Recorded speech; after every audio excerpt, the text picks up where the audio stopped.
Welcome to the Broken Pie Chart Podcast, episode 284. I'm your host, Derek Moore. Jay is off again. I promise we'll be back together. We'll get the band back together.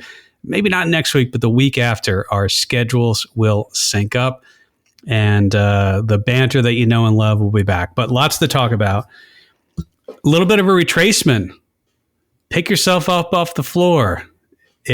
We're back to levels that we haven't seen since June 7th of this year. So to put things in perspective, the S&P retraced, and since the all-time high was reached, it's down on a total return basis, 5.66%.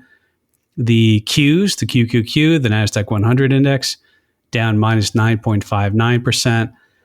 We mentioned, I think it was last week or 2 weeks ago, the equal weighted, something like the RSP, or sometimes I look at the extended markets index from Vanguard. But the RSP only down minus 2.88%. Value, I don't have it up here, but value also has not down as much. Interestingly enough, and we watch the high yield spread often, because when there's real trouble, a lot of times you see markets retrace and you see spreads blow out. And spreads blow out means high yield comes down. High yield bond values go down. Since July 16th, kind of that old all-time high, I just gave you all the numbers for some of the equity indices. Something like SJNK, which is based upon an index of high-yield bonds. High yield is sort of the lowest credit quality. It's basically flat, 0.13% retracement. That's it. Historically, you see normally 60, 65%, 70% long-term correlation with equities from high yield bonds.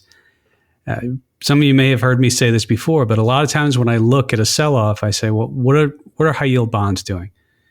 And sometimes one could be wrong, one could be right. And you say, well, it's not an issue in the credit markets right now. The credit markets seem to be holding up fine, evidenced by, really a flat move in this latest retracement from the high yield complex. So I do watch that.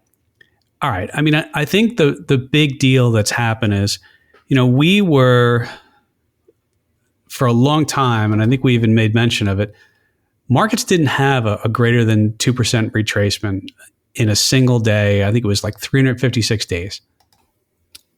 And just kind of looking here at my screens. Yeah, I mean, so far in 2024, I believe we've only had maybe 11 or 12 days with a decline greater than 1%. And then I think we've only had, 2 days this week where we had greater than 2% drawdown in equity markets. So what's happened is we really haven't had any volatility. I made mention of, I think it was last show, or it might have been the last show or the show before, that things have been really, really quiet, especially in the volatility indices. And as far as the range, to put this in perspective, in 2023, and let me see, somebody put this out, Charlie Bolello put this out on Twitter, or X, I should say. To put some color on this, 23, there's 27 days greater than 1%, 1 day greater than 2% down. So that's 28 total. 2022, 63 days greater than 1% decline, 15 days greater than 2%. And you kind of go down the road and, 5 days in 21, 9 days, this is greater than 2%, 9 days in 20, 5 days in 19, 10 days in 18, none in 17. So we haven't really seen a lot of this, this volatility. And certainly, I think I made mention, it had been, when I ran the numbers, it was, I think close to 350 or 340 days since we had last had a 2% or greater downturn in the S&P 500 in a day. So look, this is why we hedge. This is why we buy and hedge. This is why we don't try and pick tops and bottoms in the market. If you're hedged or you're buffered, two of the foundational things we do at Zega, you kind of, hopefully you're sleeping a little better that night because you have some a buffer or downside protection. The other thing I'll just mention is this is not unusual. We had a greater than 5% drawdown, I think, back in March I think it was back in March. And if you look and you say, okay, yeah, I think it was end of March, beginning of April 22, we had, that was the bear market, of course. You go back to 21, end of the year, minus 5%. So these are sort of, it's normal to have these types of retracements. Look, I don't know what's going to happen going forward. All right.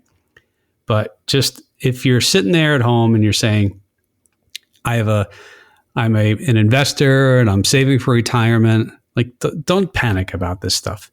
Don't panic. I don't know if markets are going to keep going down, but that's why we hedge. And if you want to know more about what we do, derek.moore@zegainvestments.com. That's Z as in zebra, E as in Eddie, G as in George, A as in Apple. Investments is up to you to get correctly. Okay. So a little bit about we talked about the retracements. Volatility. We got to talk volatility because we watch things like the VIX index and the VVIX index. And just looking at the screen here, the VVIX index, I believe intraday, it had gotten up to about 160. Now, for anybody who doesn't know what the VVIX index is, most people know what the VIX index, but maybe not the VVIX. So the VIX index is it's a measure of 30-day volatility. So it looks at the options on the S&P 500, and it looks at the option premiums. And from there, you sort of determine what the implied volatility is. And typically, as people rush in to buy insurance, or people perceive, or the market perceives that things are going to be more volatile, you would expect that to rise. So no surprise, the VIX index closed a little bit below 24, spiked up a little bit higher than that. The VVIX looks at the options on the VIX. So it's the volatility of the volatility. And it looks at the same type of deal. It's looking at the option chain, and it's looking at all the premiums. And so not surprisingly, if one was wanting to buy options on the VIX, then those are more expensive now. Why? Because the expectation is they're going to have higher moves. It is significant, though, when you see the VVIX get up that high. To kind of put it in perspective, if I look over the last 5 years, last 5 years, I don't believe it's been that high. I think you have to go back to, 2022. No, it was in 22. We saw it get up to, to the 150s, that type of stuff.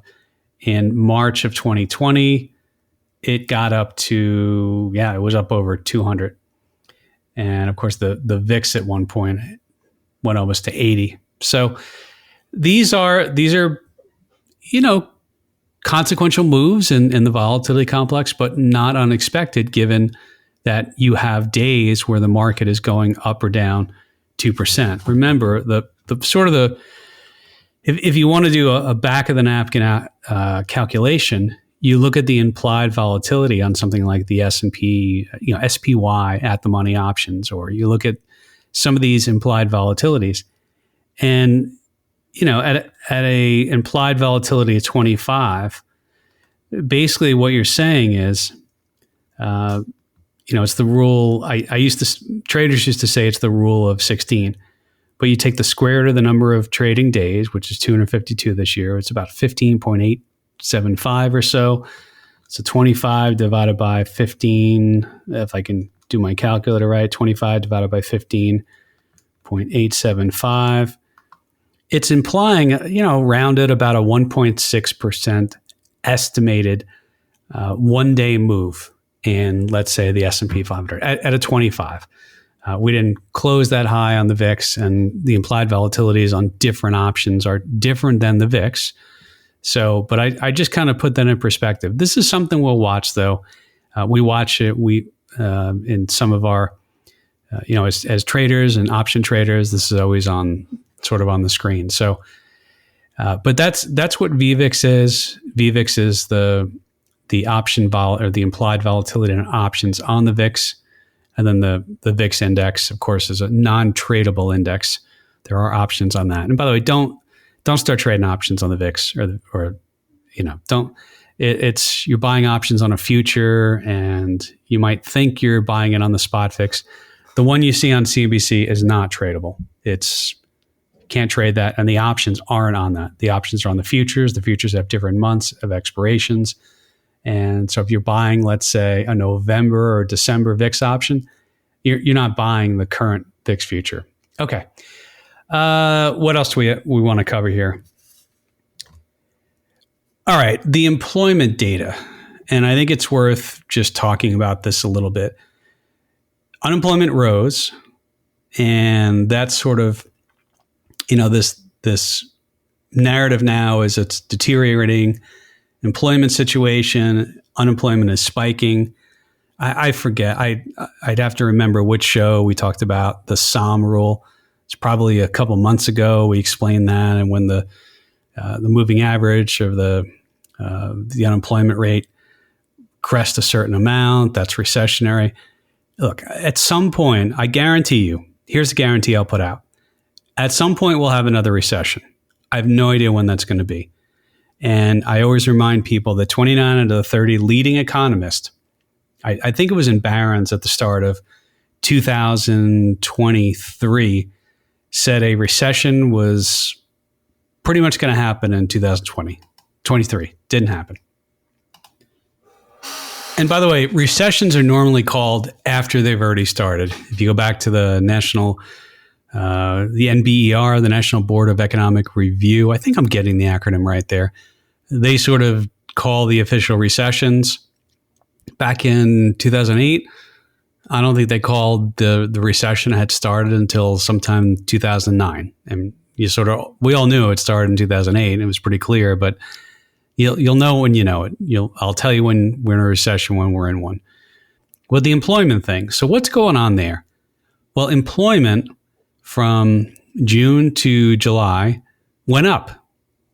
The unemployment rate went from 4.1% to 4.3%. You might say, well, how is that actually possible? All right, it's the size of the labor force. So as a quick review, they look at the civilian non-institutional population. What is that? It's people who are 16 years of age or older. And I think, is it 16 or older? I thought it was below the, there was a certain age cutoff. But anyway, they're people who could work, let's say working age population in the United States, and they're not on, let's say, active duty military. They're not in an institution. And I think the BLS quantifies institutions as jails. So somebody who's incarcerated, mental facilities, homes for elderly, prisons, jails, correctional facilities, detention centers. You get the idea. So they look at, okay, how many people are part of the civilian non-institutional population? Those are the people who in theory could work. And then you look at what's called the civilian labor force. That's the people who are either working or unemployed. If you don't have a job and they call you and you're like, hey, do you have a job? No. Are you looking? No. No. You're not in there. You're not in there. So what's happened is the civilian non-institutional population, that went up 206,000. Remember, we added 67,000 jobs, or 67,000 more people are employed. The civilian labor force grew by 420,000 in July. And so that could be a couple things. That could be people aging into working age population. It could be people coming to this country. It could be people who were previously unemployed and answered the survey and said, yeah, no, I'm good, to, no, I'm actually looking now, but I'm not necessarily employed. And the unemployed jumped by 352,000. And the way you get the unemployment rate is you divide the unemployed, which is 7.163 million right now, and you divide it by the civilian labor force.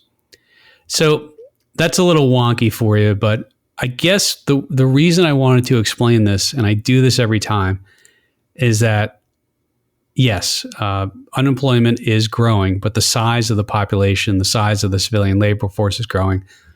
And so it could be people coming off the sidelines.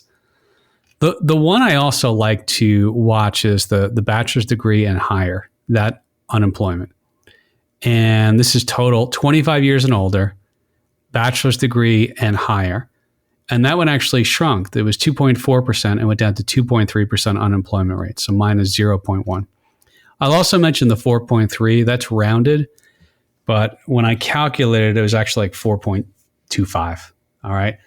So yeah, I would say employment is getting softer. And this is one of those things, it's tough because normally it what do we say? Oh, Michael Cantro calls it hope, housing, orders, profits, and then employment. And in his sort of sequence, employment's the last thing that goes. And by the way, housing has been pretty stable. I mean, I think a lot of that's because of the lack of inventory, and prices have really held up. They're off the 2021 highs for sure, but they're not collapsing. And high rates right now is keeping maybe a lot of people on sidelines, but it's also keeping supply off the market, because if you have a 3.5 or 4%, under 4% mortgage, what are you going to do? Go to a new house and get a 7% mortgage? So, and then you look at, orders, and some of the manufacturing data has been softer. That's for sure. I think some of the other things we've seen are softer. Profits, earnings have been good, and earnings expectations are still good. I think the growth rate for over the next 4 quarters is still close to 10%. I mean, those can change. Earnings estimates can change. They do all the time. And, but so far, I mean, this earnings season, generally it's been pretty good. So, all right. So then you look at employment. Employment sometimes is the last thing to go, according to Michael Cantro. And, we'll sort of watch this. A lot of people are asking, are we going into a recession? I mean, I will tell you that this is the most watched, is the recession coming, that I really remember. I feel like everyone has sort of been trying to play this and game this, but we'll see. And certainly when you see the Fed funds futures, how all of a sudden, I mean, we're pricing in 5 rate cuts now by January of 2025. I mean, just think about that. It was maybe 2. What was that? A couple weeks ago? Probably last time Jay was on with me. And now it's the September meeting. It's, basically 100% probability of 1 cut and 76% probability that they'll actually do 50 basis points. Okay. I don't think people saw that coming. We'll see though. Remember, I always warn people, it looks at the Fed funds futures. It does the probabilities based upon those. And if you look at the November meeting, there's 100% priced in now that there'll be 3 cuts by the November 7th meeting, and 40% probability of an additional cut. So that would be 4 cuts. Okay.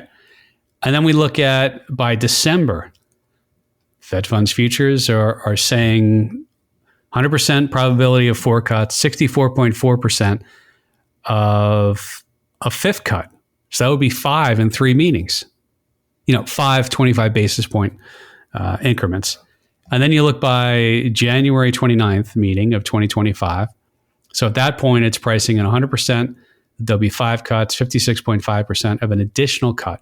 So basically 56.5% probability that there'll be 6 cuts by the time they wrap up the January 29th meeting.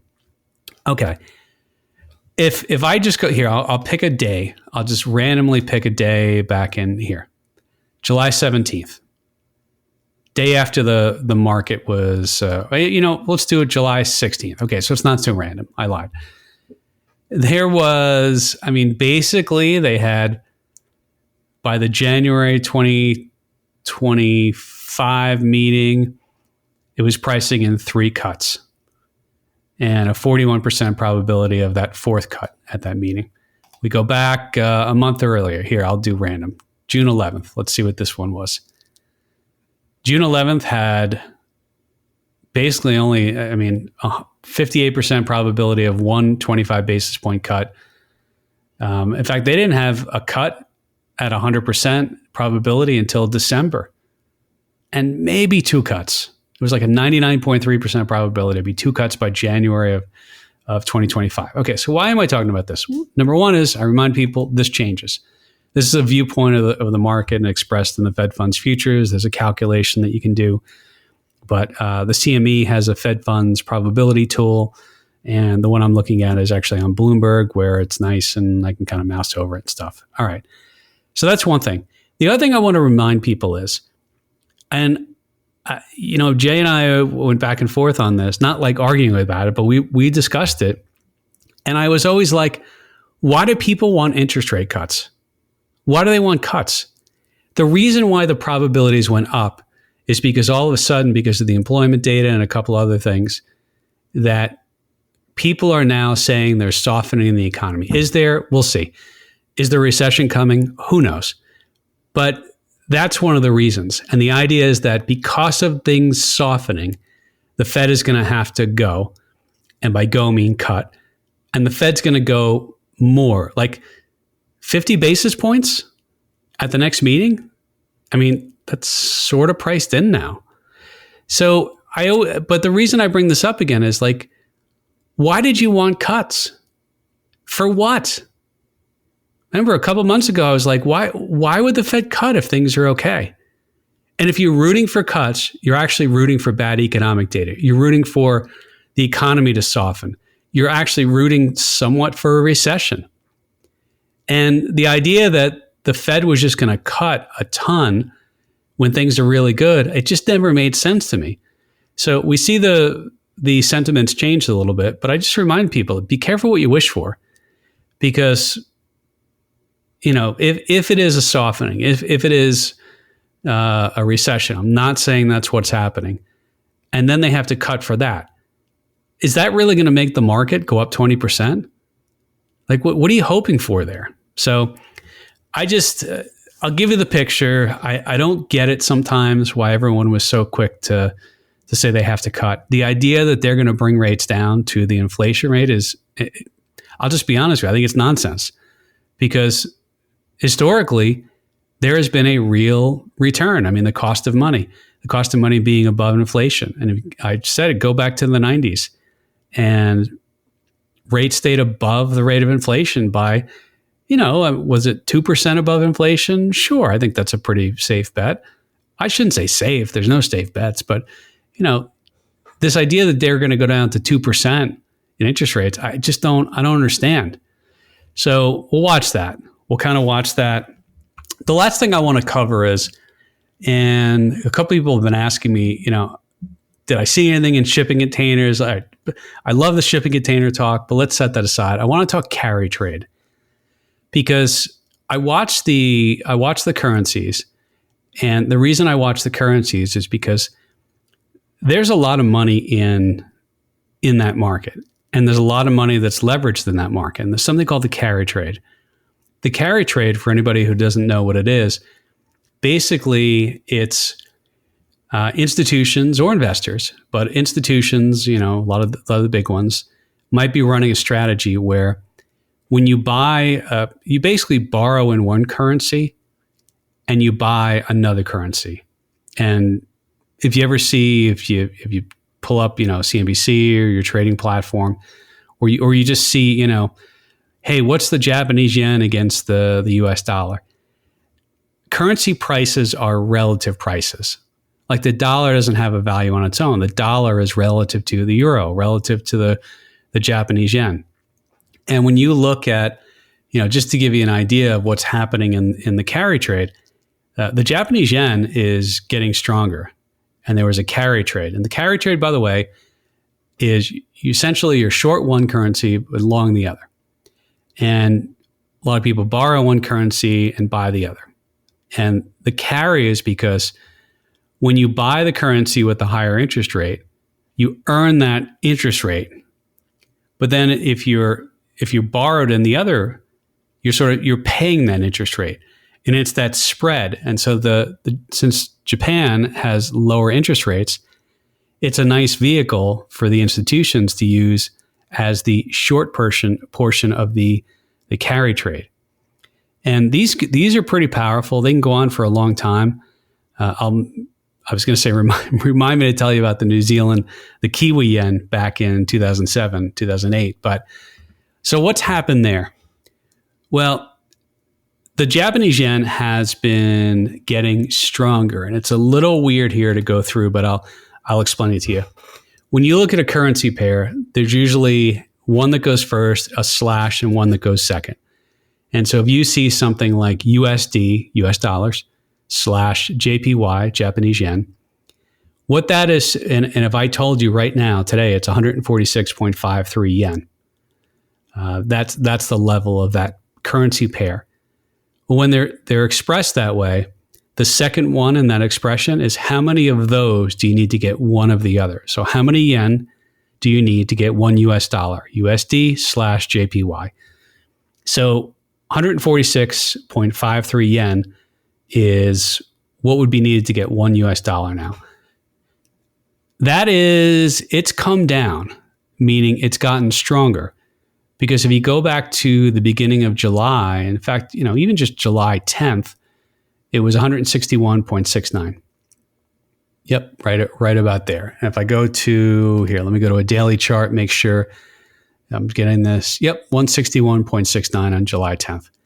And it started shooting down. So what that means is it was 161.69 yen to get $1. By getting stronger, it goes down because now you need less yen. All right, so all that said, these carry trades are borrowing yen, buying other currencies, and enjoying the spread. What happens is sometimes this unwinds. And when you get an unwinding of this, because there's leverage inherent in a lot of these trades, it can cause some ripples across financial markets. Now, I started seeing this, and one of the things I wondered is, does this cause some pressure in equity markets? And here's sort of the triangulation. And look, I'm not trading in the currency markets right now. It's something I watch. But the idea is that you have, because there's leverage there, you have something called value at risk, or VAR. And value at risk is a calculation which basically says at different confidence levels. So let's say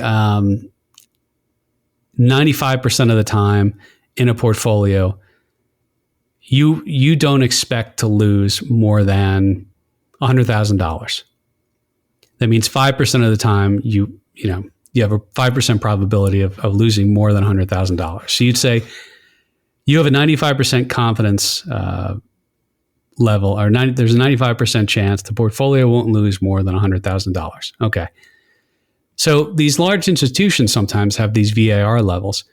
And when the volatility increases in the currency market and you've got these carry trades, what can happen, I don't know this for sure, but what can happen is all of a sudden they have to put up maybe more collateral, or they say, well, on a VAR standpoint, no, that's not right. On a VAR calculation, they need to take off some of the risk. And so you're starting to see some of this unwind of these carry trades. The other thing that might happen is maybe some of these institutions have to sell equities. And so, but I do think it's a little peculiar that this started about 6 days before the top in the S&P 500. I'm not saying this means we're going to get a crash. I have no idea. This is why we hedge. This is why we buy. We hedge. That's why the idea is to stay invested, but be hedged so you don't have to try and pick these tops and bottoms. The carry trade's interesting, though, because you go back to, 2000, was it 2007? Oh, I'm going to look here. All right. The Japanese yen, New Zealand dollar was one of the, they call these the cross. It's one of the cross currencies. And crosses mean the US dollar isn't involved in it. So these are crosses. And if you go back and you kind of look and you say, well, what's the deal with this Kiwi yen?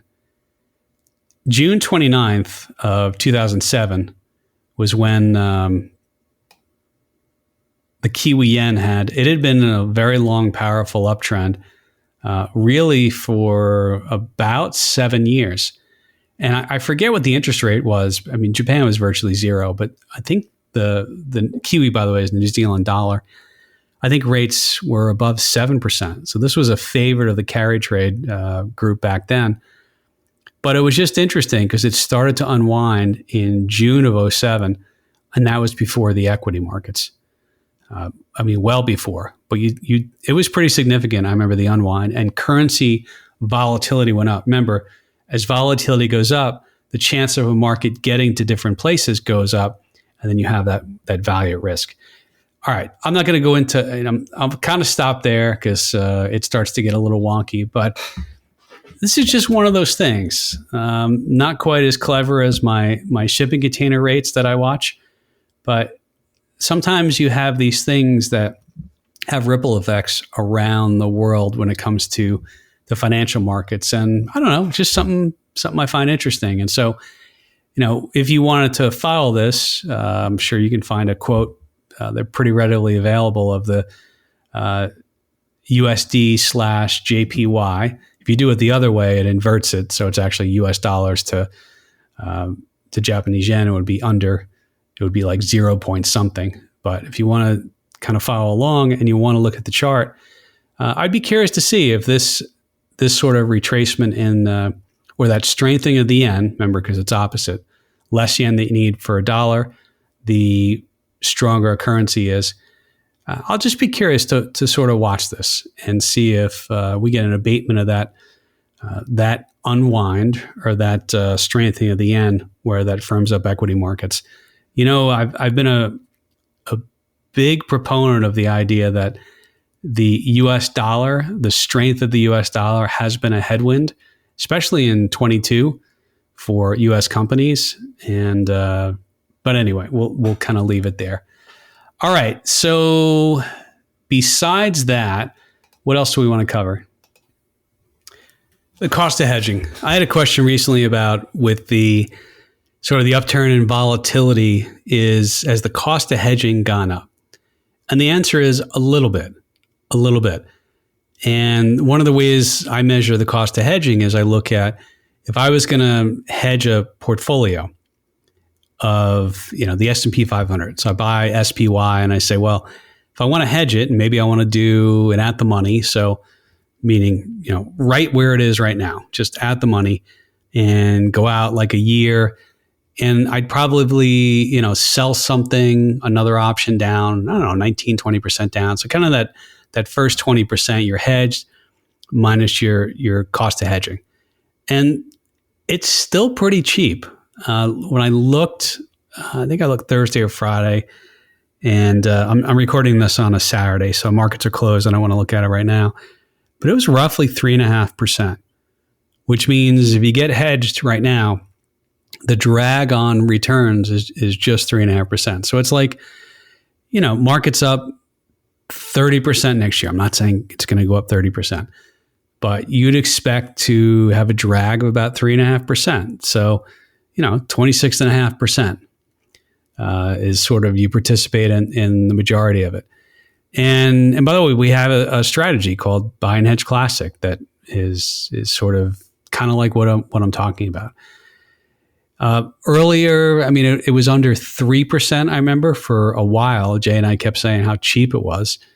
And it's to be expected as people all of a sudden find the need for insurance. It's kind of like, hey, there's a hurricane off the coast. I'm thinking about buying insurance.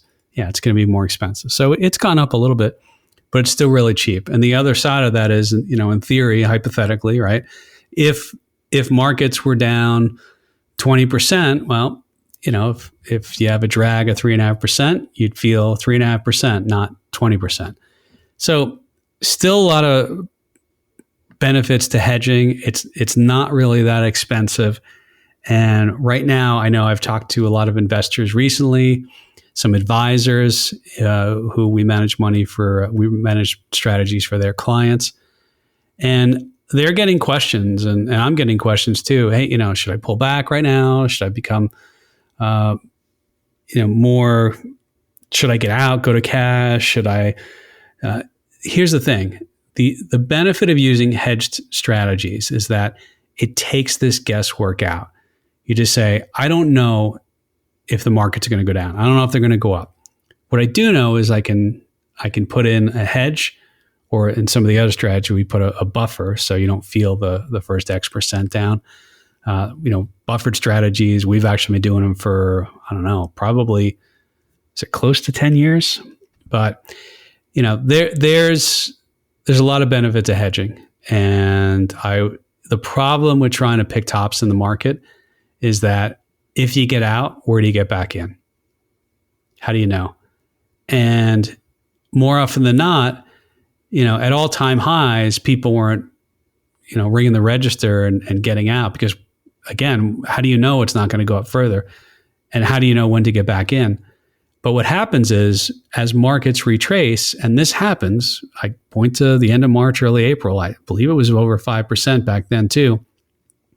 It's the idea of you'll start to see people come in and say, well, maybe I'll get out after, we've already had this pullback. Look, I don't know what's going to happen to markets, but the only thing you can control is your risk. And what you get is the return. And if you have some risk measurement, hopefully you sleep a little better at night. All right, that's it. Again, hopefully you'll tune. By the way, I haven't asked this in a while. We never quite ask, every show says, hey, can you rate us and review us and give us 5 stars? Yeah, do that for us if you would. Do us a favor. If you're not going to give 5 stars, don't do it. We only want 5 stars. We only want the good reviews. And I asked for that, and we're one of the few podcasts who actually don't take any advertising dollars. There's no commercials in this. And I don't know about you, but when I listen to the podcast and they have 3 minutes of commercials at the beginning, I just fast forward through it. So I don't know. I can't say we'll never take advertising, but I have no plans to take advertising. And I don't want to do it. I think people don't like it. It's too much. And sure, I've been approached by a number of people and ask about sponsorships or running ads, or I've had people reach out and say, hey, we just have ads automatically appear at different intervals in your podcast. I just haven't done it. And I don't want to do on-air reads, things like that. So there you go. Do us a favor, though. Give us the 5 stars, review us. Why not? And share it. Share it with someone you think might benefit from it or might enjoy it. As always, send questions. We like questions. Derek.moore@zegainvestments.com. Z as in zebra, E as in Eddie, G as in George, A as in Apple. Investments is up to you to spell correctly. All right. As far as anything new, I got to be honest that the problem with watching an old series that has a lot of seasons is, and as busy as we've been, I'm plodding through Dexter. And I'll have my full, I'll decide whether it's a buy recommendation, sell, or a hold at some point. But that's what I've been watching. I'm trying to think if there's anything else. Oh, I think I mentioned, I watched that movie. Is it Land of the Bad? And I was on a plane and I watched that. And I thought it was pretty good. I think it was entertaining. Would I watch it again? I don't know. But I was entertained for whatever. The hour and 40 minutes was pretty good. So there you go. Land of the Bad. All right. We'll come back next week and we'll review everything we got wrong. Until then, thanks for listening. 5 stars. Only 5 stars. If you're doing less than 5 stars, don't do it. Only 5 stars. Thanks, everyone. Talk to you next week.